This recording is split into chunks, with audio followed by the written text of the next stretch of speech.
بسم اللہ الرحمن الرحیم۔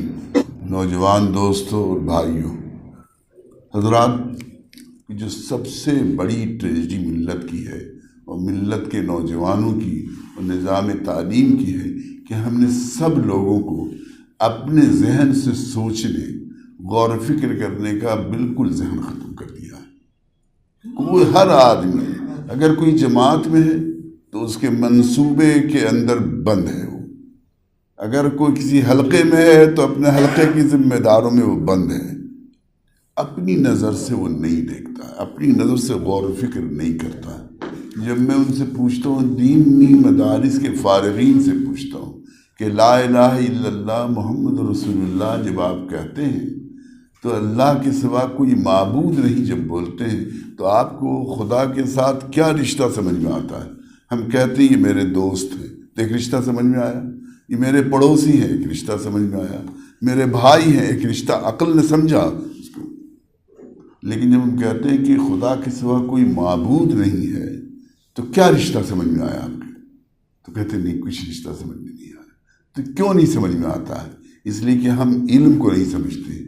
علم کہتے ہی ہیں کسی شے سے، کسی تصور سے عقل کے رشتے کو قائم ہونے کو، جو ایکسپریسیبل بھی ہو جائے، جس کو ہم اظہار کر سکیں۔ تو یہ جو عقل ہے انسان کی، یہی عقل اصل ہے، یہی سب سے بڑی نعمت ہے۔ اور قرآن کا جو سب سے بڑا کمال ہے وہ یہ کہ اس نے عقل کو پوری طرح سے نگرانی کر دی، اس کو بتایا، راستہ بتایا سوچنے کا۔ رسول اللہ صلی اللہ علیہ وسلم سے جو لوگ مکے میں جھگڑتے تھے وہ کیا کہتے تھے؟ ما الفینا علیہ آبانا، ہم نے اپنے باپ دادوں کو اس طریقے میں پایا ہے۔ قرآن نے جواب کیا دیا؟ وَلَوْ كَانَ آبَاؤُهُمْ لَا يَعْقِلُونَ، کیا تمہارے باپ دادا عقل سے کام نہیں لیتے تھے تب بھی تم اسی راستے پر چلو گے؟ اس کا مطلب ہے کہ قرآن آدمی کے اندر اس کی عقل کو جھنجھوڑتا ہے۔ ہم تمام مجلسوں میں، محفلوں میں اپنے نوجوانوں کو ان کی عقل کو مفلوج کرتے ہیں، جو ہم سوچ رہے ہیں وہ تم کرو، ہم جو سمجھ رہے ہیں وہ تم کرو۔ حضرات، پہلی بات جو میں آپ سے عرض کرنا چاہتا ہوں، جھارکھنڈ کے بارے میں میرا ایک پرسیپشن ہو سکتا ہے، آپ کا دوسرا پرسیپشن ہو سکتا ہے۔ آپ کا جو پرسیپشن ہے وہ بھی پرفیکٹ نہیں ہو سکتا ہے، ہمارا جو پرسیپشن وہ بھی پرفیکٹ نہیں ہو سکتا۔ ہم دونوں ڈیبیٹ کریں، ڈسکشن کریں، مشورہ کریں، وہ مشورے کے بعد ہم جب کسی اتفاق پر، میجورٹی کے اتفاق پر، مشاورت کے طریقے سے کام کریں۔ مسلمانوں کی جو سب سے بڑی کمزوری ہے وہ یہی کمزوری ہے کہ وہ اپنے محلے میں، اپنے ٹولے میں، اپنے شہر میں، اپنے ملک کے اندر جب وہ حالات پر تبادلہ خیال کر کے ایک دوسرے کی رائے سے استفادہ نہیں کرتے، مشاورت کا کوئی نظام نہیں بناتے، اس لیے کوئی لاہ عمل ان کا بن نہیں پاتا۔ پہلی چیز جو ہے کہ یہ جھارکھنڈ کے بدلتے حالات میں نوجوانوں کی ذمہ داریاں، پہلی ذمہ داریاں یہ ہیں کہ وہ خود اپنے ذہن کو کھول لیں، کیا تبدیلی آ رہی ہے، اس تبدیلی پر وہ خود سوچے۔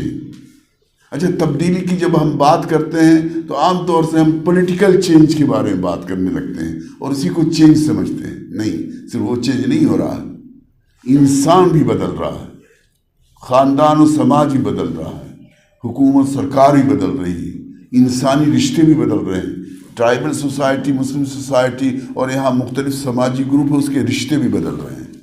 تو جب ہم یہ کہتے ہیں کہ جھارکھنڈ کے بدلتے ہوئے حالات کا مطلب یہ ہوگا، یہ نہیں ہے کہ صرف جو سرکار بدل گئی ہے، بلکہ یہ بھی کہ یہاں جو ہم چل رہے ہیں تو یہاں مختلف سوسائٹی کے درمیان جو پاور کی ڈائنامزم ہے، جو رشتے ہیں مختلف کمیونٹیز کے درمیان، جو شہر کا نقشہ بدل رہا ہے، شہر کے نقشے کے نتیجے میں مارکیٹ بدل رہا ہے، اکانومی چینج ہو رہی ہے، فرد بدل رہا ہے، فرد کے سوچنے کا، اس کے نتیجے میں خاندان بدل رہا ہے۔ ان سب چیزوں پر غور و فکر کریں اور ہم مشاورت کریں۔ اگر ہم ایسا کریں گے تبھی ہم حالات کے ساتھ آگے بڑھ سکتے ہیں۔ اگر ہم ایسا نہیں کریں گے تو یقین مانیے کہ ہم ایک قدم بھی صحیح نہیں چل سکتے، اس لیے کہ اللہ تعالیٰ نے اگر ایسا ہوتا تو اللہ تعالیٰ مشاورت کا پابند نہیں کرتا۔ یہ مشاورت کا ایک نیا نظام، صحیح نظام، آپس میں ڈسکشن کا صحیح نظام، ہر آدمی بیدار ہو جائے، ہر آدمی سمجھے کہ میری رائے کی ایک اہمیت ہے۔ تب جا کر کے ہم حالات کا مقابلہ کر سکتے ہیں. ہم سب سوچنا بند کر دے رہے ہیں.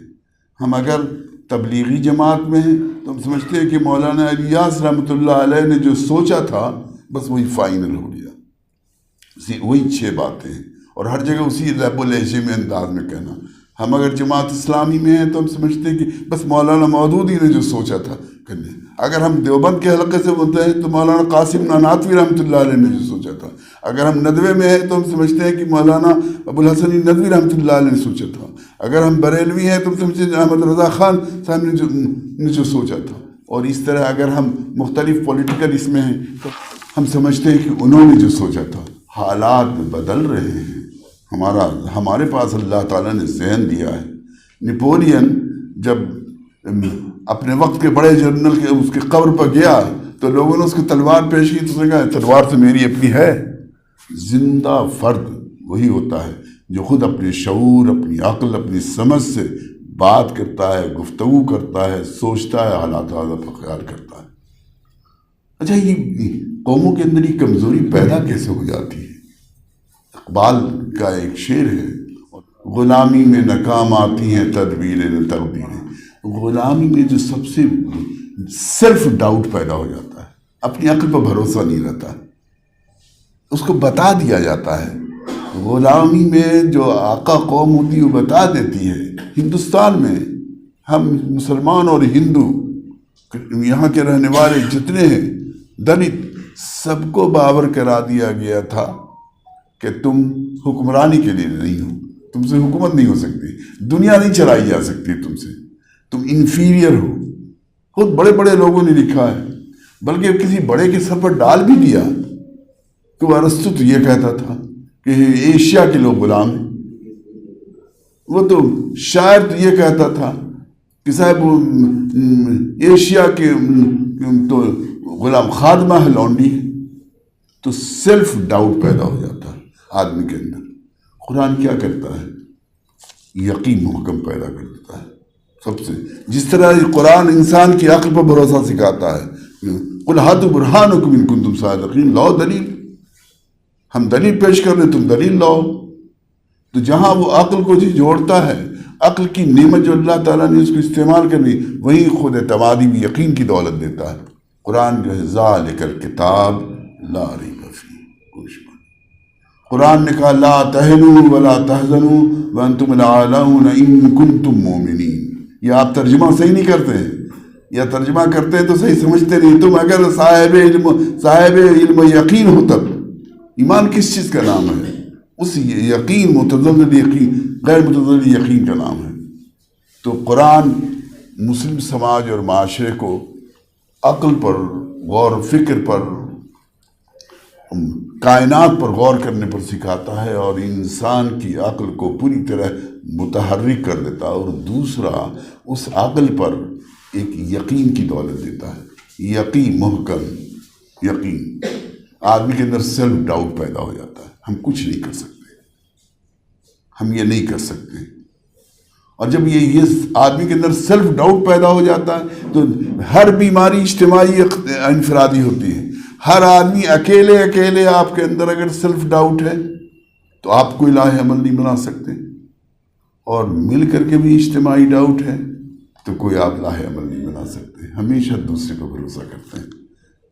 لگتا ہے کہ امام مہدی آ جاتے ہیں، لگتا ہے کہ اس ملک میں سیکولر پارٹیاں ہوتی، کوئی ایسی حکومت ہوتی جو ہم لوگوں کو بہت محفوظ رکھتی، جس کی وجہ سے ہم کو کوئی رسک نہیں ہوتا. قرآن تو کہتا ہے کہ بغیر رسک کے ہم تو تم کو آزمائیں گے،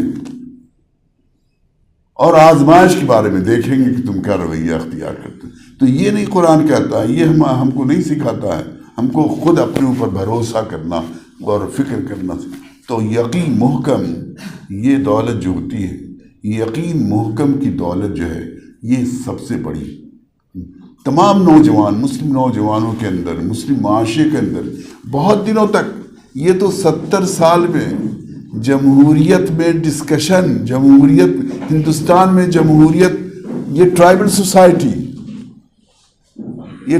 سوسائٹی آج جو ہے لڑتے ہوئے اور ڈیموکریٹک پروسیس میں آ کر کے انہوں نے اپنے اندر ایک اتنا اجتماعی اعتماد پیدا کیا اور لیڈرشپ پیدا کی. مسلم سماج نے جمہوری عمل میں حصہ نہیں لیا اس طرح سے. جمہوری عمل میں حصہ لینے کا مطلب کیا؟ جمہوری عمل میں حصہ لینے کا مطلب ہی ہوتا ہے کہ آپ آپس میں ملتے جلتے ہوئے ایک راستہ نکالیں اور آگے بڑھیں. تو سب سے پہلی جو بیماری ہے مسلم معاشرے کی وہ اسی غلامی کی لیگیسی چلی آ رہی ہے. تقسیم ملک کا ایک بڑا حادثہ ہے جس کے نتیجے میں ہندوستان کی جو دستوری نظام قائم ہوا اور اس میں جو ڈیموکریٹک پروسیس شروع ہوا، اس ڈیموکریٹک پروسیس میں ہم پوری طرح شریک نہیں ہوئے. تو جب کوئی قوم جمہوری عمل میں حصہ نہیں لیتی ہے، مل جل کر کے کام نہیں کرتی ہے، تو اس قوم کے اندر سیلف کانفیڈنس نہیں ہوتا، اجتماعی سیلف کانفیڈنس کہ ہمارے فیصلے. تو حضرات، یقین محکم پیدا ہونے کے لیے جو سیلف ڈاؤٹ ہوتا ہے آدمی کے اندر، وہ غلام کسی قوم کو کیا جاتا ہے. اسی لیے ذہنی غلامی کہتے ہی ہیں کہ آدمی کو اپنے ذہن پر، اپنی عقل پر، اپنے بھروسے پر، اپنے مشورے پر یقین نہیں ہو. اور یہ کام انگریزوں نے بھی کیا اور انگریزوں کے بعد خود ہمارے نادان دوستوں نے بھی کیا. تو اگر جھارکھنڈ کے بدلتے ہوئے حالات میں کوئی ٹیبلٹ نہیں ہے، کوئی سیرپ نہیں ہے کہ یہاں بانٹ دیا جائے یا لوگ بانٹ دیں اور اس کو لوگ، طریقہ وہی ہے ہر قوم کو زندہ کرنے کا کہ آپ سوچئے کہ آپ جن حالات میں ڈال دیے گئے ہیں ان حالات میں کیا کریں، اور جب فیصلہ کیجئے تو اس پر اپنا یقین رکھیے کہ ہم جو سوچ رہے ہیں ہم ایکسپیرینس سے لرن کریں گے، ہم ایکسپیریمنٹ سے لرن کریں گے. تو ہم سمجھتے یہ ہیں کہ پہلی چیز جو ہے کہ ہم مسلم معاشرہ عقل کو پوری طرح استعمال کرنے کا، اس کے نوجوانوں کو بتایا جاتا ہے، یہ نہیں بتایا جاتا کہ تم سوچو. ان کے بڑے لوگ ایسی تربیت نہیں کرتے ہیں.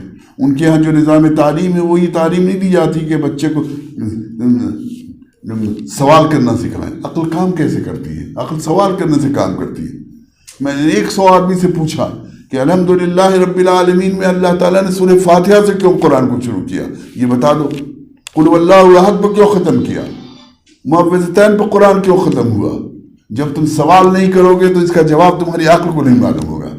اس کا جواب دیا ہوا رٹ لو گے، تمہاری عقل نہیں اس کو ہوگی، اور جب عقل نہیں اس کو قبول کرے گی تو تمہارا کیریکٹر نہیں بنے گا.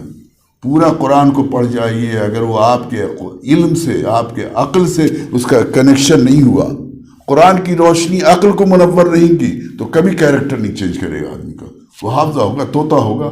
قرآن نے اس کے بارے میں کہا، بنی اسرائیل کے حوالے سے کہا کہ مثل الذین حملوا التوراۃ ثم لم یحملوها کمثل الحمار یحمل اسفارا، جیسے گلے کے اوپر کتاب لگی رہتی ہے ویسی ہے. تو سب سے پہلی چیز مسلمانوں کے لیے یہی ہے.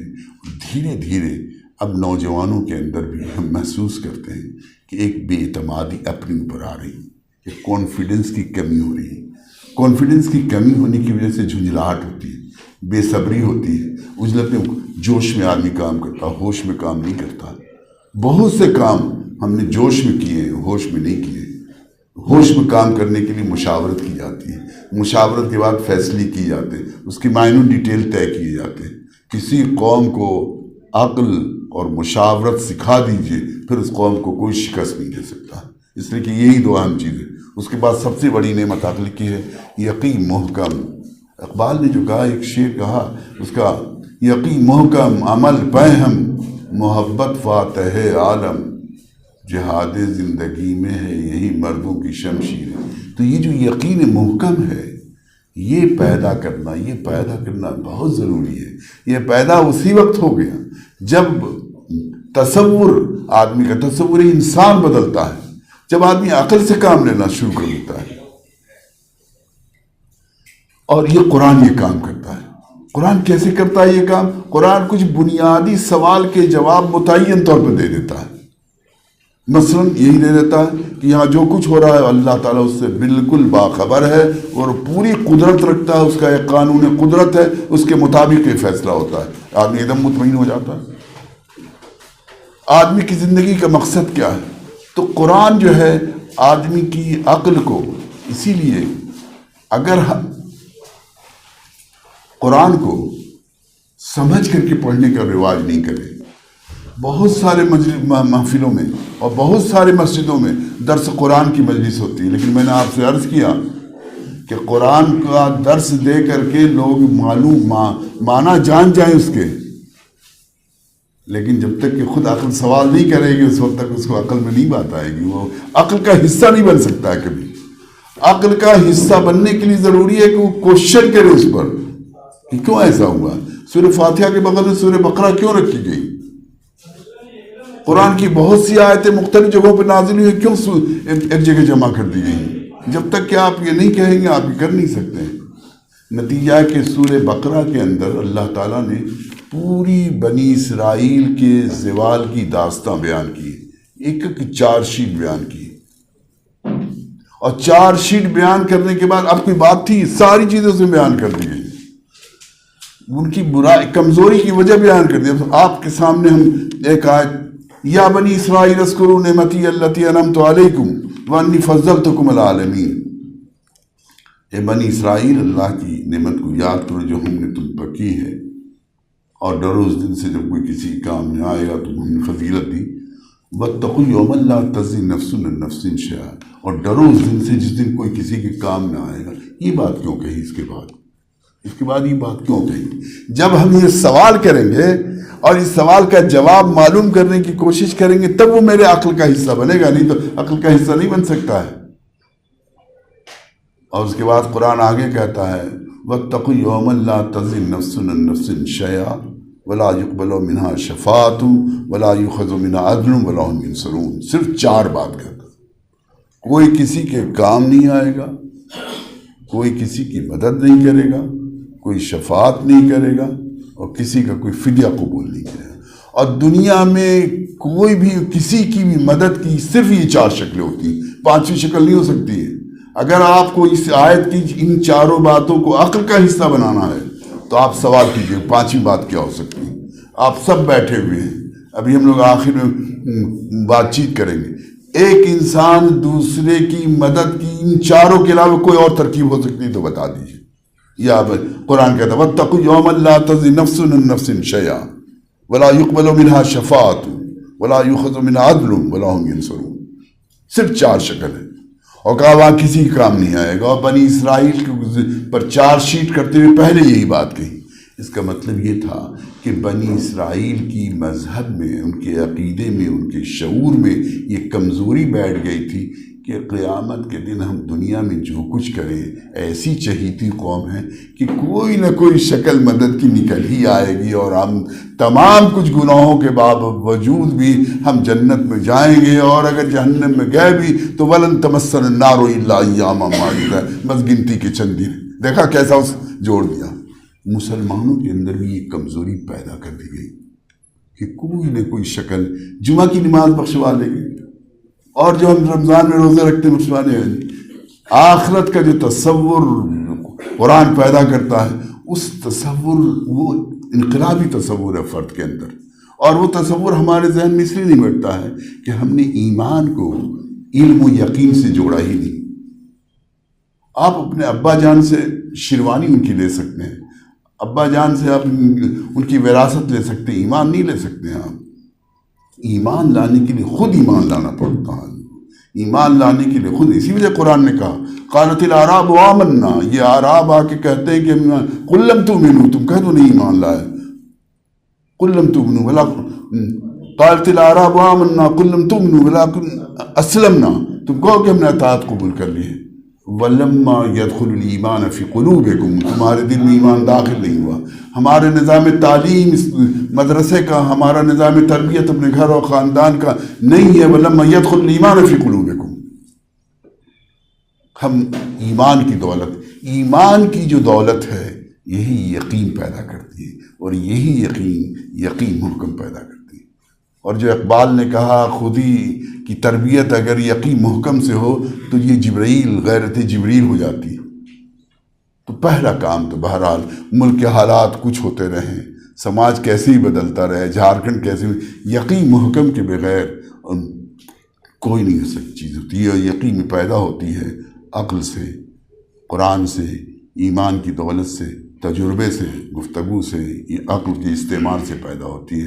آپ حالات حاضرہ کو آنکھ بند کر کے اپنی اپنی جماعتوں کے پیچھے چلتے چلیے، اپنے علماء کے پیچھے چلتے پر اپنے بزرگوں کے پیچھے چلتے چلیے۔ اسی لیے میں اس گفتگو کا کبھی عادی نہیں رہا کہ ہم بتائیں کہ ہم آپ کو کوئی نسخہ بتانے والے ہیں، آپ آئیے، ہم ہمیشہ ہی کرتے ہیں آئیے ہم لوگ بات کریں، اور بہت سی چیزیں ہم اپنے نوجوانوں سے لرن کرتے ہیں، سیکھتے ہیں۔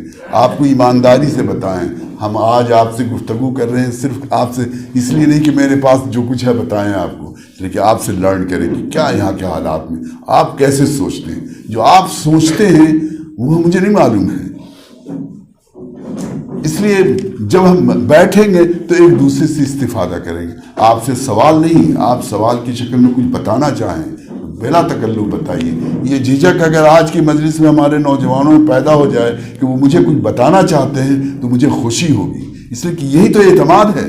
یہی تو ہم اپنے نوجوانوں میں اعتماد نہیں پیدا کر سکے کہ ان کی نگاہ سوچتی ہے، اور اگر کوئی بات ہوگی تو ہم بات سے، ڈسکشن سے سمجھا دیں گے۔ عقل کو عقل سے سمجھایا جائے گا، کسی منصب سے، کسی دلیل، دوسری چیزوں سے نہیں سمجھا سکتا۔ تو پہلی چیز جو ہے وہ یقین محکم، یہ بہت ضروری ہے۔ دوسری عمل فہم، اور عمل بھی جو پیدا ہوتا ہے وہ جب یقین ہوتا ہے تب ارادہ۔ فرد کیا ہے؟ فرد نام ہے انسان کا، اس کے شعور کا، اس کے جذبات کا، اس کی نیتوں کا، یہی تین چیز مل کے ہوتی ہے۔ تو عمل نہیں بن سکتا ہے جب تک یہ جو عمل ایک ہے اوپر سے کھوسا ہوا عمل، ایک عادت کا عمل، ایک ہیبٹ کا عمل۔ ہم بہت سے کام کرتے عادتاً کرتے چلے جاتے ہیں، لیکن عمل فہم اور اجتماعی عمل فہم تو ہمیشہ جب عقل، ارادہ اور مشورے کے ذریعے کوئی لاہ عمل بنتا ہے تو یہ یقین محکم، عمل فہم، محبت فاتح عالم۔ حضرات، اس ملک میں ابھی جھارکھنڈ میں ایک تبدیلی آئی ہے۔ جب جھارکھنڈ بنا تھا تو آپ جانتے ہیں یہ دراصل ونانچل بن رہا تھا، ونانچل لوگ اس کو بنانا چاہتے تھے۔ ظاہر ہے یہ ونانچل نہیں بن سکا، جھارکھنڈ بن گیا۔ اور جب بنا تھا یہاں ٹرائبل سوسائٹی، آپ کو معلوم ہے ہندوستان میں تقسیم ملک کی جو الگ الگ آوازیں تھیں، جب یہاں سائمن کمیشن آیا تھا تو یہاں کے لوگوں نے بھی الگ چاہا تھا کہ الگ ملک ہم کو ملے، الگ ملے۔ اور اس وقت لیڈرشپ جو تھی وہ مشن کی، مشنری کے ہاتھ میں تھی۔ یہاں کی لیڈرشپ اس کو ریپلیس کیا ہندوتوا لیڈرشپ نے۔ یہاں کبھی سیکولر کا بہت اچھا تجربہ نہیں رہا، بلکہ کانگریس نے ہمیشہ یہاں کے لوگوں کو خرید کر کے یہ بنایا ہے۔ تو یہ جھارکھنڈ تو ونانچل بن رہا تھا، لیکن یہاں ٹرائبل سوسائٹی چونکہ اپنے حقوق کی لڑائی لڑنے میں اس نے خود لڑائی لڑی، اور یہاں ہندوستان میں جو ڈی کولونائزیشن ہو رہا تھا، تو ڈی کولونائزیشن کے بعد سب سے پہلے یہی علاقہ متاثر ہوا تھا، اس لیے کہ ایسٹ انڈیا کمپنی پہلے بنگال فتح کیا تھا اس نے۔ 1757 سے لے کے 1857 کے بیچ کا جو واقعہ، دوسرا علاقہ تو بعد میں فتح ہوا، یہ بنگال پہلے فتح ہوا۔ تو کولونائزیشن کی ساری مصیبتیں ٹرائبل نے اور بنگال کے مزدوروں نے، مسلمانوں نے اور اس علاقے کے لوگوں نے یہ سہی۔ تو یہ اس لیے یہ بہت سینسیٹیو ہے ڈی کولونائزیشن کے لیے، کولونائزیشن۔ تو یہ نہیں چاہتے کہ دوسرے کا ان پر حکمرانی ہو، اس لیے انہوں نے ایک اپنا داخلی ایک نظام شروع کر دیا۔ ٹرائبل کا ایک داخلی آٹونومس نظام ہے، اس نے ان کے اندر ایک خود مختارانہ زندگی گزارنے کا حوصلہ دیا ہے، اس لیے بڑی جد و جہد کی زندگی ہے۔ ان کا اپنا ایک داخلی پنچایتی نظام ہے۔ اسلام کا بھی ایک داخلی نظام ہے، لیکن مسلمانوں نے اس کو سنبھالا نہیں، سموتاز کے نظام کو۔ اسی لیے ڈی کولونائزیشن کے خلاف ٹرائبل سوسائٹی سب سے زیادہ منظم ہے، اسی لیے گریٹر جھارکھنڈ کا ڈیمانڈ ان لوگوں نے نہیں مانا، بلکہ اس کو توڑ دیا۔ اور دوسری جگہ ٹرائبل سوسائٹی جو ہے چاروں طرف آپ دیکھ رہے ہیں، تمام حکومتیں جو ہیں بالکل بی جے پی کی حکومت ہے، لیکن یہاں کے ٹرائبلز نے ڈی کولونائزیشن کے لیے سینسٹیو ہونے کی وجہ سے خود مختارانہ حکومت کے لیے انہوں نے اپنی حکومت یہاں قائم رکھی، اور جس دن ٹرائبل سوسائٹی کمیونلائز ہو جائے گی اس دن یہاں حالات بدل جائیں گے۔ مسلمانوں کی، نوجوانوں کی ذمہ داری ہے کہ بدلتے ہوئے حالات میں جو قوموں اور گروہوں میں جو آپس کے جو رشتے ہیں وہ رشتے ہمیشہ انسانی بنیاد پر ہوں، انصاف اور امن کی بنیاد پر ہوں۔ یہ سب سے بڑا چیلنج ہے۔ جو نفرت کی آگ پھیلائی جا رہی ہے، جو پولیٹیکل مفادات کے نتیجے میں ایک دوسرے کو لڑایا جا رہا ہے، ہم ہندوستان میں مسلمانوں نوجوانوں کا سب سے بڑا فریضہ یہ ہے کہ یہاں قوموں کے رشتے ہمیشہ عدل انصاف کی بنیاد پر قائم، محبت کی، یقین محکم، عمل پہم، محبت فاتح عالم۔ یہ جو محبت ہے، اچھا یہ محبت کیسے پھیلائی جائے گی؟ یہ کیسے یہ تو نہیں کہا جائے آئیے ہم سے محبت کیجیے، ہم بہت سے سدبھاونا کی میٹنگیں کرتے ہیں، ویسے نہیں، بہت صاف ہے، اور یہ میں ہر جگہ کہتا ہوں۔ ہندوستان کے کنسٹیٹیوشن میں دیکھیے، ہندوستان جب غلام تھا تو ہندو بھی غلام تھے، مسلمان بھی غلام تھے۔ جب ہندو راجا تھے یہاں تو ہندو بھی پرجا تھے، اگرچہ راجا ہندو ہوتا تھا۔ مغلیہ سلطنت تھی تو مسلمان بھی پرجا تھے یہاں، اس لیے کہ راجا تو تھے نہیں، وہ تو جو فوج میں ہوتا تھا، جو بادشاہ کے قریب ہوتا تھا وہ ہوتا تھا، عام لوگ تو پرجا ہی تھے۔ تو ہندوستان میں بادشاہت مسلمانوں کی رہی ہو یا ہندوؤں کی رہی ہو یا آدیواسیوں، کسی کی بھی بادشاہت رہی ہو، ان کی بادشاہت جو تھی وہ اس میں پرجا ہوتے تھے ہم سب لوگ۔ جب انگریز آئے، انہوں نے ہم پر حکومت کیا تو اس وقت ہم پرجا ہوئے، غلام ہو گئے، ہر طرح سے غلام ہو گئے۔ لیکن جب ہندوستان آزاد ہوا تو یہاں پھر مغلیہ سلطنت نہیں قائم ہوئی۔ ہندوستان آزاد ہوا تو یہاں پھر اشوک کا راج نہیں قائم ہوا، یہاں گپتا ڈائنسٹی نہیں قائم ہوئی، ہندو بادشاہت نہیں قائم ہوئی، یہاں ڈیموکریسی قائم ہوئی، اور ڈیموکریسی میں ایک کنسٹیٹیوشن بنایا گیا، اور اس کنسٹیٹیوشن میں لکھا ہوا ہے کہ ہندوستان کے اس پریمبل میں کہ ہندوستان میں تمام ہندو، مسلمان، آدیواسی، کرسچن کے رشتے ایکویلٹی، لبرٹی اینڈ فریٹرنیٹی پہ ہوں گے۔ یہ جو فریٹرنیٹی ہے، برادران وطن کے ساتھ جو رشتہ ہے، یہ بالکل نیا رشتہ ہے جو دستور کے نتیجے میں یہاں وجود میں آیا۔ اسلام نے ہم کو بنی آدم کا رشتہ دیا تھا، کلو سب لوگ آدم کی اولاد ہیں اور سب عیال اللہ ہیں، اور اسلام نام ہے محبت کا۔ کس سے محبت؟ اللہ سے محبت اور اللہ کے بندوں سے محبت۔ حد یہ ہے کہ قرآن نے تو جنت میں جانے کے لیے جس گھاٹی کا ذکر کیا ہے، اس گھاٹی کا ذکر اس طرح کیا ہے، وَمَا أَدْرَاكَ مَا الْعَقَبَةُ، تم کیا جانو کہ وہ گھاٹی کیا ہے؟ فک و رقبہ، گردن چھوڑانا، غلاموں کو غلامی سے آزاد کرنا، فک و رقبہ، اور اطعام فی یوم ذی مسغبۃ، اور یتیما ذا مقربہ، اور مسکینا ذا متربہ۔ یہ تین باتوں کا ذکر کیا، مسکینوں کو، یتیموں کو کھانا کھلانا، بہت برے حال میں جو مسکین ہوں ان کو، اس کے بعد کہا ثم کان من الذین آمنوا، پھر جو ایمان لائے، یہ بیان کر دیا، وتواصوا بالصبر وتواصوا بالمرحمہ، پھر صبر اور مرحمت کا کریکٹر کا ذکر کیا۔ اولئک اصحاب المیمنہ، یہ ہے داہنے والے، یہ ہے جنتی لوگ۔ قیامت کے بارے میں آتا ہے کہ خدا پوچھے گا کہ ہم بیمار تھے، تم نے میری عیادت نہیں کیا۔ اسے یہ بیمار سے مراد مسلمان بیمار نہیں ہے، انسان بیمار ہے۔ ہم بھوکے تھے، تم نے کھانا نہیں کھلایا۔ تو اسلام نے خود محبت کی ایک بنیاد دی ہے۔ دین اسلام نام ہی ہے محبت کا، اللہ سے محبت اور اللہ کے بندوں سے محبت۔ نماز خدا سے تعلق کا ایک سمبولک اظہار ہے، زکوٰۃ خدا کے بندوں سے محبت کا سمبولک اظہار ہے۔ اقیم الصلاۃ وآتوا الزکوٰۃ وذالک دین القیم ہے، اور یہ دین قیم ہے۔ تو اسلام خود محبت کا نام ہے، اور ہندوستان کے دستور میں فریٹرنیٹی کا ایک رشتہ قائم کیا۔ سٹیزن ہندو اور مسلمانوں کے درمیان اس سے پہلے یہ رشتہ تھا ہی نہیں۔ کوئی ہندو، کوئی مسلمان یہ جانتا ہی نہیں تھا کہ ہندوستان کا تمام ناگرک اور تمام لوگوں کا ایک رشتہ ہے، ایک پولیٹیکل ریلیشن ہے. وہ پولیٹیکل ریلیشن فریٹرنیٹی کا ہے. اس فریٹرنیٹی کے رشتے کو 26 جنوری کو سیلیبریٹ کیجیے، ہر جگہ منائیے. دوسری بات یہ ہے کہ الیکٹورل پالیٹکس میں بھی اس کو نبھائیے. الیکٹورل پالیٹکس میں ہم کرتے ہیں، ہم تو ہزاری باغ میں کل کہہ رہے تھے کہ آپ نے جمع کیا ہے، تو آپ جمع کیا صرف مسلمان یوتھ کو جمع کیا ہے. ایک تو خواتین کو لوگ جمع نہیں کرتے ہیں، حالانکہ جتنا عقل عورتوں کو ہوتا اتنا مردوں کو بھی عقل ہوتا ہے. پتہ نہیں کیوں لوگوں کو اتنا الگ الگ کر کے انہوں نے رکھا ہے. اسلام نے ایسا نہیں کیا ہے. اسلام میں تو ایسی ایسی تاریخ کے واقعات ہیں جسے معلوم ہوتا ہے کہ عورتوں نے کتنا بڑا کمال کیا، کتنے بڑے بڑے کام کیے.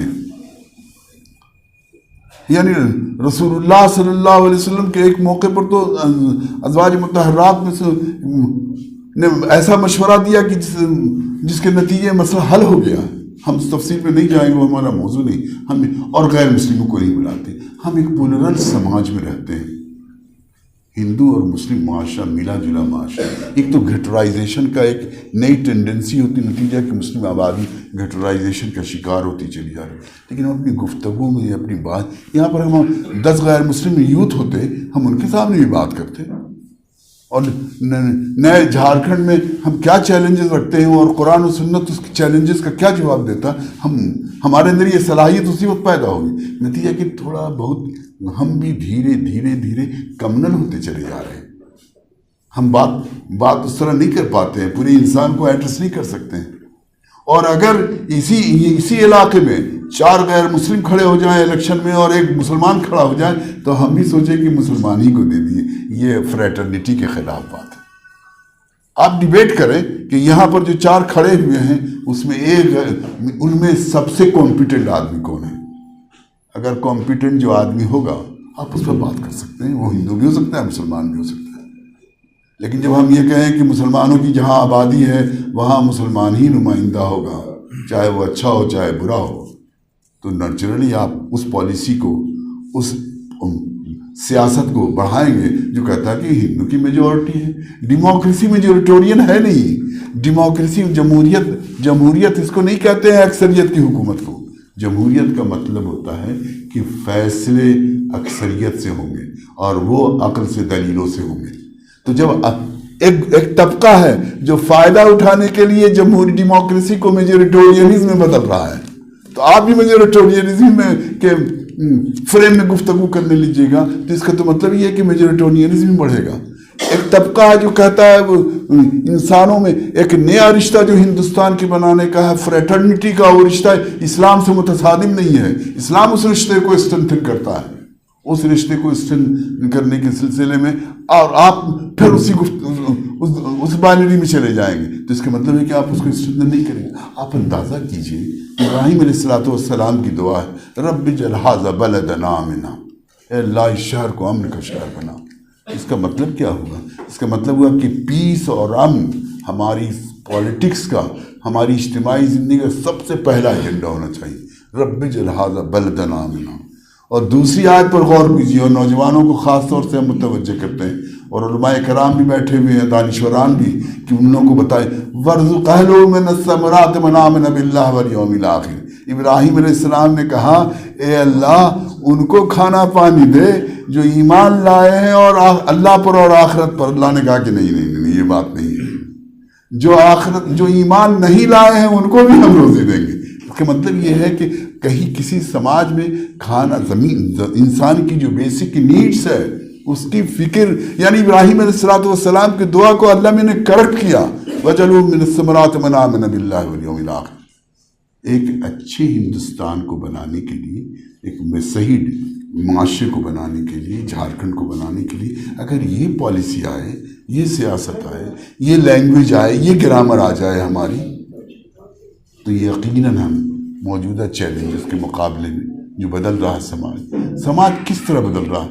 یہی فریٹرنیٹی، بنی آدم کا جو رشتہ ہے، وَارْزُقْ أَهْلَهُ مِنَ الثَّمَرَاتِ، سب کو روزی ملنی، بیسک نیڈ سب کی ضرورت پوری ہونی چاہیے، کوالٹی آف لائف کے اعتبار سے سب. یہ پولیٹیکل ایجنڈا ہے. آخری میں ایک بات میں عرض کرنا چاہتا ہوں یہ کہ آپ اگر جھارکھنڈ میں اپنے حالات سے نبود آزما ہونا چاہتے ہیں تو جہاں پازیٹیو یہ کام کریں وہاں نگیٹو بھی یہ کام کرنا پڑے گا کہ یہاں کے سماج میں جو نگیٹو باتیں ہیں اس کو آپ پازیٹیو سے چینج کیجیے، بدلنے کی کوشش کیجیے۔ حضرات، میں نے آپ کے سامنے 4 باتیں عرض کی کہ جو ملک بدل رہا ہے، حالات بدل رہے ہیں، اس کو اپنی نظر سے دیکھیے، اپنی نظر سے دیکھ کر کے باہم مشاورتی نظام بنائیے، اور جب مشورہ ہو جائے جس لیول پر، اس لیول پر مشورہ کر کے کام شروع کیجیے، اور یقین محکم رکھیے کہ آپ نے جب عقل سے کام لیا ہے اور مشورہ کیا ہے تو آپ کامیاب ہوں گے۔ یہی اصول اسلام نے بتایا، یہ یقین محکم آپ کو ایک عمل پیہم کی طرف ہی رہے گی۔ آپ ٹرائل اینڈ ایرر نہیں کرتے رہیں گے، آپ جذبات میں فیصلے نہیں لیں گے، اور دوسری تو یہ عمل پہم آپ کو آگے کی طرف جائے، اور اس عمل پہم کا جو موٹیو ہوگا اس کے پیچھے کہ محبت، انسانوں کے درمیان کی جتنے رشتے ہیں، فرد کا رشتہ اپنے گھر میں، فرد کا رشتہ اپنے سماج میں، کمیونٹی کا رشتہ کمیونٹی سے، پاور کا رشتہ، اکانومی کا رشتہ، لین دین کا رشتہ، یہ سارے رشتے۔ ابھی دیکھیے یہ نیا شہر آباد ہو رہا ہے، ہم اکثر کہتے ہیں کہ شہر کے بدلنے سے بہت سے رشتے بدل جاتے ہیں۔ مسجد بہت دور ہو جاتی ہے، مسجد ایسی جگہ بننی چاہیے تو نماز ہو۔ مارکیٹ، رسول اللہ سے مدینہ ہے تو مدینے میں مارکیٹ یہودیوں کا کنٹرول تھا، تو آپ نے ایک مارکیٹ بسایا، مارکیٹ کہاں پر شفٹ ہو رہا ہے۔ آپ جو لوگ یہاں پر جانتے ہیں، ہم لوگ جب یہاں تھے تو یہ ہمیشہ ڈیلی مارکیٹ کو شفٹ کرنے کی کوشش لوگ کرتے تھے، اس لیے کہ دولت کی تقسیم کا رشتہ بگڑتا ہے۔ تو چاہے دولت کے گردش کا رشتہ خراب ہو، چاہے پاور کے اسٹرکچر کا رشتہ بگڑے، چاہے قوموں و گروہوں کے درمیان رشتہ بگڑے، لیکن یہ رشتہ ہمیشہ امن، انصاف اور سب کی ضرورتوں کے پورا ہونے سے پورا ہوگا۔ اور یہ ایک اصول رکھیے کہ یہاں کی جو پالیٹکس ہے وہ ہمیشہ امن کی پالیٹکس ہو، محبت کی پالیٹکس ہو، انصاف کی پالیٹکس ہو، اور سارے لوگوں کی ضرورتیں پوری۔ دیکھیے، کامیاب جمہوریت اس کو کہتے ہیں جب ہر سماج، گھر گروہ کے طبقے کا صحیح ریپرزنٹیشن ہو۔ یہ ڈیموکریسی، اچھی ڈیموکریسی، آئیڈیل ڈیموکریسی ہے۔ تو ہمیں لڑائی، اگر ہم لڑائی لڑیں، ہم بات کریں تو ان پرنسپل یہ کریں کہ بھائی ڈیموکریسی جو ہے صحیح یہ ہو۔ اگر ہم اس کو یہ کہہ دیں کہ میری آبادی اتنی ہے اس لیے میری اتنی بھاگیداری ہوگی، تو یہ قومی کشمکش کو موجودہ حالات میں جگہ ہے۔ بات ایک ہے، لیکن لڑائی میں اگر گرامر چینج ہو جاتی ہے، لینگویج چینج ہو جاتی ہے، تو پوری لڑائی کا ڈسکورس چینج ہو جائے گا، اور اس کا پورا۔ مولانا ابوالکلام آزاد رامپور سے پہلی دفعہ کانگریس نے ان کو اٹھایا۔ مولانا آزاد نے کہا رامپور سے میں کیوں؟ اس لیے کہ میں مسلمان ہوں، اگر ایسا ہوتا تو پھر ہندوستان میں کیا جگہ ہے؟ تو کانگریس نے ان سے کہا کہ مولانا، موجودہ حالات میں ہم نہیں چاہتے ہیں کہ آپ کو کسی ایسی جگہ سے اٹھائیں جو بہت رسکی ہو۔ مولانا نے بات تو کہہ دی، پالنٹ صحیح رہنمائی تو کر دی، کھڑے ہو گئے۔ دوسری دفعہ پھر مولانا آزاد کو دوسری جگہ سے کھڑا ہے، جو ہریانہ کا وہ علاقہ جسے مسلم میجورٹی ہے۔ تو ایک پریکٹیکل پالیٹکس بھی ہوتی ہے، ایک تھیورٹیکل پالیٹکس بھی ہوتی ہے، لینگویج بھی ہوتی ہے، لینگویج کے اوپر بھی بہت سی چیزیں ہوتی ہیں۔ جھارکھنڈ میں tribal society as a whole communal نہیں ہوئی ہے، اور یہ کوشش یہی ہوگی کہ یہاں کوئی بھی کمیونل نہیں تھا۔ آپ کو اندازہ 1857 کے 3 سال پہلے 1953 میں یہاں بہت بڑا یو پی میں ایک بہت بڑا انگریزوں کے ساتھ سیمینار، محاسبہ، مذاکرہ ہوا تھا۔ ادھر مولانا قاسم نانواتوی رحمۃ اللہ علیہ تھے، ادھر ایک سناتن برہمن تھے، ادھر ایک پادری آئے تھے۔ یہ دونوں مولانا قاسم نانواتوی رحمۃ اللہ علیہ اور سناتن دھرم کے پادری جو ہیں، یہ دونوں ایک طرف تھے، یہ ادھر ڈیفینڈ کر رہے تھے اور وہ کرسچینٹی کو پیش کر رہا تھا۔ یہ دونوں کے اندر یہ تھا۔ 1920 تک خلافت موومنٹ میں گاندھی جو ہے محمد علی جوہر کو سپورٹ کر رہے تھے، اور محمد علی جوہر ان کے ساتھ سپورٹ کر رہے۔ 1857 کی لڑائی، ہندوستان کی آزادی کی لڑائی مسلمانوں کی قیادت میں ہوئی ہے۔ 1920 تک ہندو قیادت و مسلم قیادت دونوں ساتھ ساتھ چلنے کوئی، پھر انگریزوں نے اس کو ایسا تقسیم کر دیا کہ اب ہم ایک دوسرے کی قیادت کو تسلیم کرنے میں بھی پریشان ہوتے ہیں اور پریشانی محسوس کرتے ہیں۔ اصل مسئلہ یہ نہیں ہے، مسئلہ یہ ہے کہ آپ ہندو سے ووٹ اگر لینا چاہتے ہیں جمہوریت میں، اگر آدی بازی سے ووٹ لینا چاہتے ہیں تو اتنا درد تو رکھیے جتنا شمیم میاں کی تکلیف پر آپ پریشان ہوتے ہیں اتنی ہی ٹگا پر بھی پریشان ہوئی، اتنی رام پرساد کے لیے پریشان ہوئی۔ اس کے بغیر لیڈرشپ نہیں کر سکتے ہیں۔ لیڈرشپ کے لیے ضروری ہے کہ قوم کا اتنا درد لیا جائے۔ مسلمانوں کی یہ بھی کمزوری ہے، وہ چاہتے تو ہے جمہوریت میں ریپرزنٹیشن صحیح، لیکن جمہوریت کے موجودہ بناوٹ میں وہ جو چاہتے اتنا بڑا دل جو رکھنا پڑتا ہے، وما ادراک ما العقبہ فک رقبہ اور اطعام، ان کا دل جگر جو ہے چھلنی ہو اس بات پر بھی ظلم کسی کے ساتھ ہو، چاہے وہ ہندو کے ساتھ ہو، چاہے کرسچن دلت کے ساتھ ہو، کسی کے ساتھ ہو۔ اور وہ ابراہیم علیہ السلام کی وہ جو دعا ہے وہ تو پوری مسلمانوں کے لیے ایک لاعمل ہے، انٹرنیشنل پالیٹکس کا مینیفیسٹو ہے وہ۔ اس کا وقت نہیں ہے جو میں آپ کے سامنے۔ حضرات، ہمارے نوجوان دوستوں اور بزرگوں، ساتھیوں، جھارکھنڈ میں آپ کو ایک اپارچونٹی ہے، موجودہ ایک اپارچونٹی ملی ہے، تو آپ فرد، سماج، حالات سب کے تحت اپنی عقل سمجھ مشورے سے کام کیجیے۔ کوئی ضروری نہیں ہے کہ سب آدمی ایک ہی کام کریں۔ میں تو اکثر کہتا ہوں بہت سارے کام، ہزار کام ہیں مردان حر کو دنیا میں۔ جو قوم زندہ ہوتی ہے وہ ہزار کام کرتی ہے، اور اس کے لوگ ہزار گروپ بنا کے کام کرتے ہیں، اور سب گروپ کے اندر ایک انڈرسٹینڈنگ، کسی کی کوئی ٹھیکیداری نہیں۔ ہم وہاں گڑبڑا جاتے ہیں جہاں ہم سمجھتے ہیں کہ بس ہم صحیح باقی سب غلط۔ آپ اگر جھارکھنڈ کے حالات کا یہ کرنا چاہتے ہیں تو فرد میں کیا تبدیلی آ رہی، شہر میں کیا تبدیلی آ رہی، سماج میں کیا تبدیلی آ رہی، رشتوں میں کیا تبدیلی آ رہی ہے، ٹرائبل اور نن ٹرائبل، ٹرائبلس اور مسلم، لوکل اور باہر، ان سب کے درمیان رشتوں میں کیا توازن اور عدم توازن پیدا ہو رہا ہے، سب پر ڈیبیٹ کیجیے، ڈسکشن کیجیے کہ نتیجے پہنچیے اور تب اسے بات کیجیے۔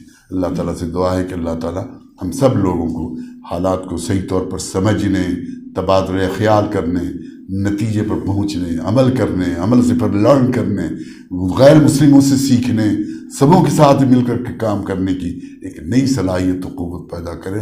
ہم ایک پلرل سوسائٹی میں ڈال دیے گئے ہیں، ہماری زبان، ہماری تھنکنگ سب ایک پلرل انداز کی ہونی چاہیے، اور اس سے ہم کو قرآن روکتا نہیں ہے، بلکہ قرآن تو ہم اس کے لیے کہتا ہے کہ کنتم خیر امۃ اخرجت للناس، تم کو ہم نے انسانوں کے لیے نکالا ہے۔ سارے انسانوں کا درد ہمارے نوجوانوں کے اندر ہونا چاہیے۔ ٹھیک ہے ان کے اندر بہت درد ہے، ان کی اپنی ٹیس ہے، ان کے سامنے جب ہم یہ بات کہتے ہیں تو ان کو لگتا ہے کہ میری ٹیس کو سمجھ نہیں رہے ہیں۔ نہیں، آپ کی ٹیس کا بھی علاج یہی ہے کہ آپ پوری انسانیت کا درد پالیے، تو آپ دیکھیے کیسے اللہ تعالیٰ آپ کی نصرت مدد کرتا ہے۔ وآخر دعوانا الحمدللہ۔